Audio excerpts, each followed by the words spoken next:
दर्शाती है सत्यनारायण व्रत कथा।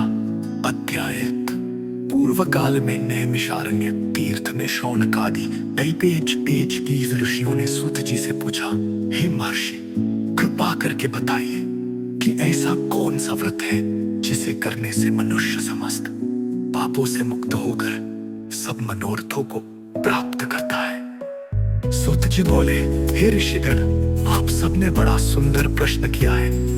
आपके प्रश्न से मुझे अति प्रसन्नता हुई।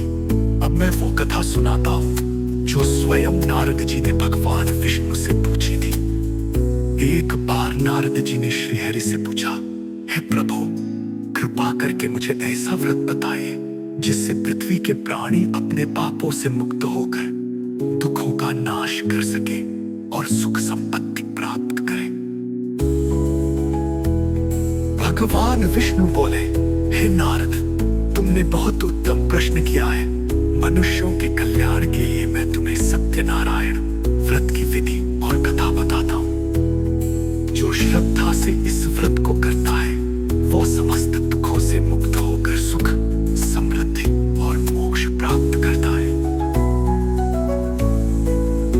सत्यनारायण व्रत कथा अध्याय तुक्तकवार।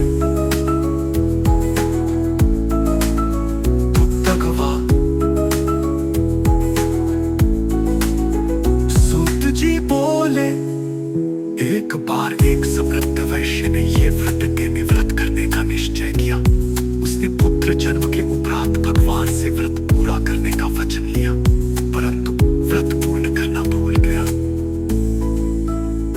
एक दिन वह अपने पुत्र के साथ व्यापार को गया, लेकिन मार्ग में राजा ने उन्हें चोर समझकर बंदी बना लिया। भगवान के दूत ने वैश्य को याद दिलाया कि तुमने व्रत करने का संकल्प किया था, लेकिन उसे पूरा नहीं किया। सत्यनारायण व्रत कथा अध्याय। वैश्य ने अपने अपराध को समझा और मन से प्रार्थना की। उसने व्रत की विधि पूछी और कारागृह में पूजा का संकल्प किया। उसी रात्रि राजा को स्वप्न में भगवान ने आदेश दिया कि वैश्य निर्दोष है, उसे मुक्त करो। राजा ने उन्हें सम्मान से छोड़ दिया। वैश्य ने घर आकर विधि पूर्वक सत्यनारायण व्रत किया और फिर कभी संकट में नहीं पड़ा। सत्यनारायण व्रत कथा अध्याय।